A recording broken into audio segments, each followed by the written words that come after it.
Hello everyone, कैसे हैं आप लोग। मैं Aarti Soni and welcome back to my channel.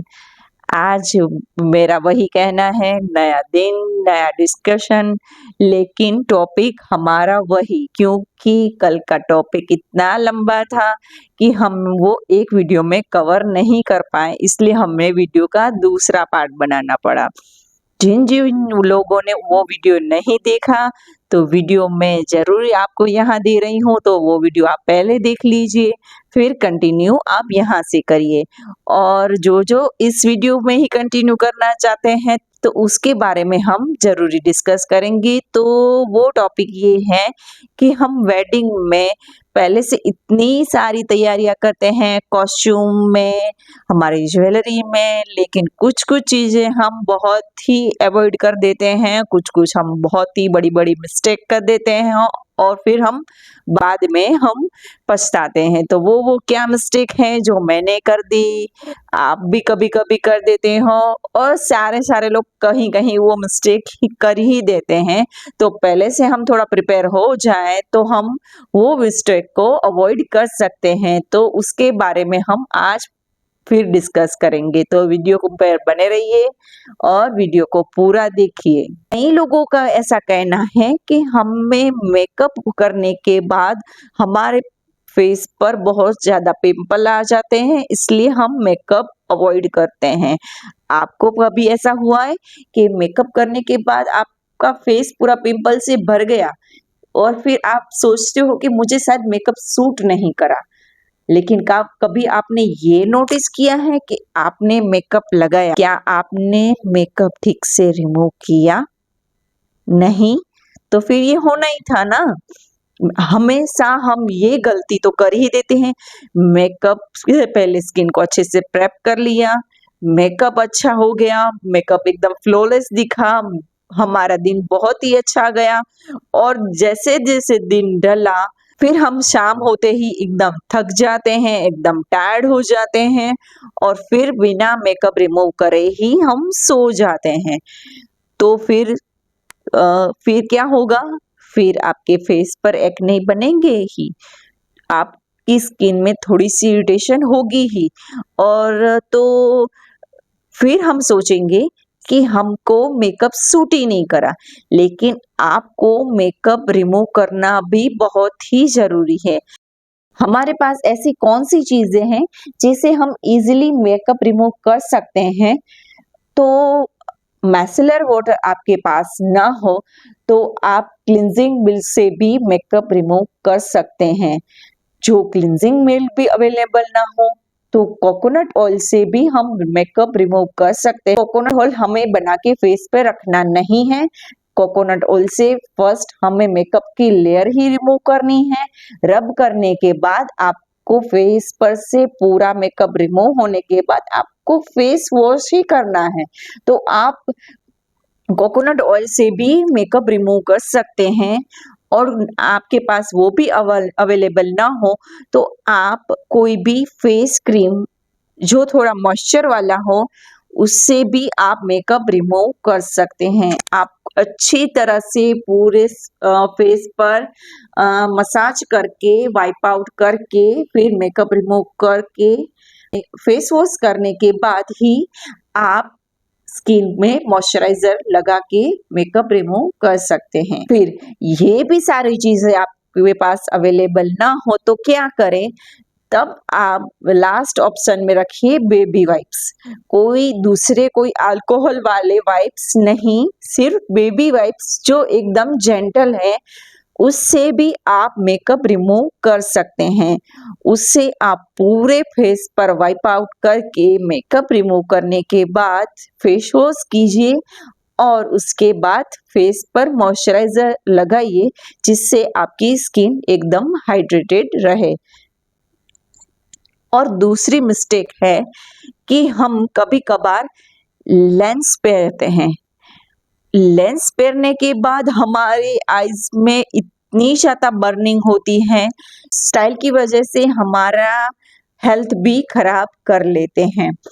तो लेंस ऐसी एक चीज़ है कि अ, कभी कभार हमारे हैंड भी क्लीन नहीं हो और हमने जो लेंस पहन लिया तो लेंस में बहुत ही ज़्यादा इरिटेशन होने लगती है, आँख में से पानी निकलने लगता है, आँख में बर्निंग होती है, लेकिन लुक खराब ना हो इसलिए हम कैरी करते जाते हैं और उसका रिज़ल्ट बहुत ही गंदा निकलता है।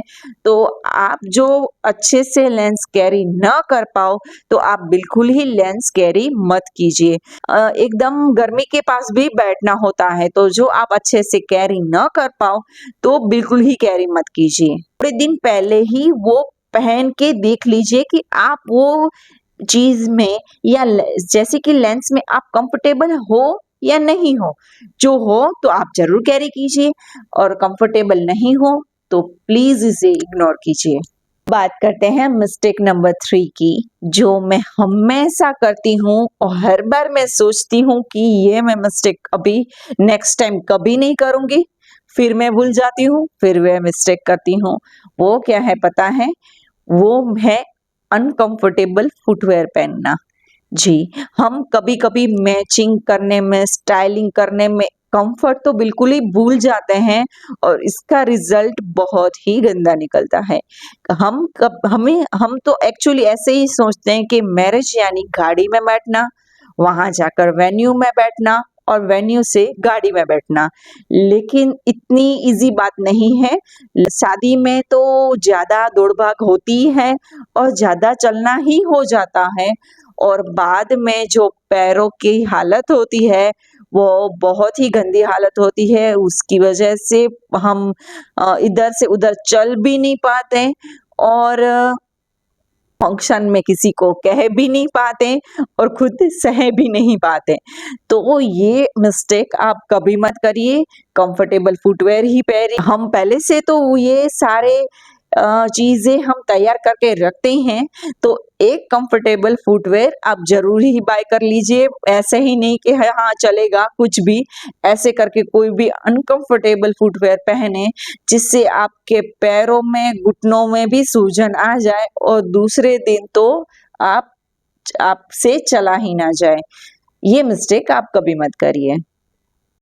अब मैं बात कर रही हूँ मिस्टेक नंबर 4 की, जो हर कोई अवॉइड कर देता है या भूल जाता है और वो मैंने अभी नोटिस की है कि हमारी शादी मोस्टली समर में होती है और समर में कभी-कभी कोई-कोई परफ्यूम लगाना भूल जाता है या कभी-कभी कोई-कोई इतना ओवर लगा देता है कि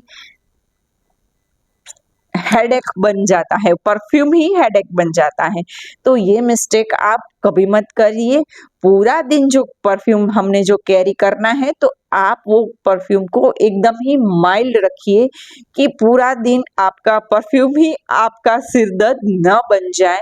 और कभी-कभी तो कोई-कोई इग्नोर ही कर देता है, तो शादी में नाच-गाना होता ही है, नाच-गाने की वजह से स्वेट भी होता है और स्वेट की वजह से थोड़ी बदबू भी आती है, तो आप परफ्यूम स्किप बिल्कुल ही ना करें, चाहे वो लेडीज़ हो या जेंट्स, माइल्ड परफ्यूम ज़रूरी यूज़ कीजिए क्योंकि पूरा दिन आपका खुशबूमय जाए।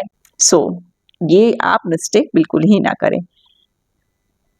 बाद एक और मिस्टेक की बात करें कि कभी-कभी हम अपने कॉस्ट्यूम के अकॉर्डिंग ज्वेलरी नहीं पहनते, भी बहुत ज़्यादा ज्वेलरी कैरी करते हैं, तो वो लुक को एलिगेंट दिखाने की जगह बहुत ही चीप दिखाता है, वो बिल्कुल भी अच्छा नहीं लगता। आज तो मिनिमल मेकअप और मिनिमल ज्वेलरी का ही ट्रेंड है।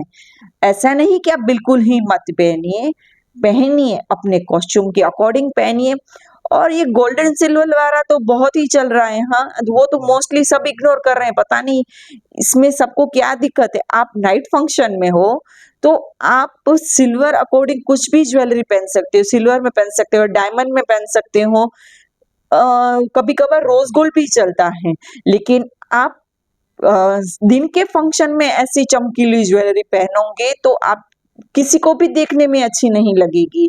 तो आपके कॉस्ट्यूम अकॉर्डिंग आप ज्वेलरी ज़रूर ही कैरी कीजिए। नाइट फंक्शन है तो वैसे तो सूदिंग कलर ही बहुत ज़्यादा अच्छे लगते हैं और सूदिंग कलर के साथ ज्वेलरी भी मिनिमल और उस हिसाब से अच्छी लगती हैं। लेकिन डे फंक्शन है तो हम ज़्यादा ब्राइट कलर पहनना पसंद करेंगे, तो हम गोल्डन ज्वेलरी और उससे अकॉर्डिंग ज्वेलरी हम पहन सकते हैं। कॉस्ट्यूम भी आप उस हिसाब से चूज़ कीजिए कि हम किस फंक्शन में जा रहे हैं, डे में जा रहे हैं या नाइट में जा रहे हैं। और आपको इस हिसाब से मिलता-जुलता कोई मेकअप लुक भी चाहिए तो वो भी मैं आपके साथ ज़रूर ही शेयर करूँगी। एक चीज़ तो सच्ची में डिज़ास्टर बन चुकी है कि आज तो सबको पता है कि हाइलाइटर लगाना, लेकिन कभी-कभार कोई इतना हाइलाइटर लगा लेता है कि अपने आप को रोबोट बना लेता है, पता नहीं।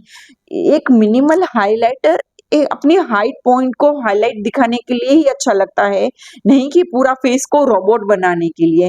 तो ये चीज़ें आप बिल्कुल ही अच्छे से कैरी कीजिए, वरना तो आपकी फेस को तो वो डिज़ास्टर ही बना देगा। और अपने स्किन के टोन के अकॉर्डिंग ही हमें हाइलाइटर लगाना चाहिए। बहुत ही लाइट कलर का हाइलाइटर बहुत ही अलग दिखेगा या बहुत ही डस्की कलर का हाइलाइटर ही अपने फेस पर एकदम ही डिफरेंट देगा। तो ये चीज़ को आप बिल्कुल ही इग्नोर मत कीजिए। ऐसी छोटी-छोटी मिस्टेक तो हम करते रहते हैं। इनमें से कौन-सी मिस्टेक आपने की है वो भी मुझे कमेंट करके ज़रूर बताइए और नेक्स्ट टाइम इनमें से कोई मिस्टेक रिपीट भी मत कीजिए। वीडियो कैसा लगा मुझे कमेंट करके ज़रूर बताइए। अपने फ्रेंड्स और फैमिली के साथ वीडियो शेयर ज़रूर कीजिए।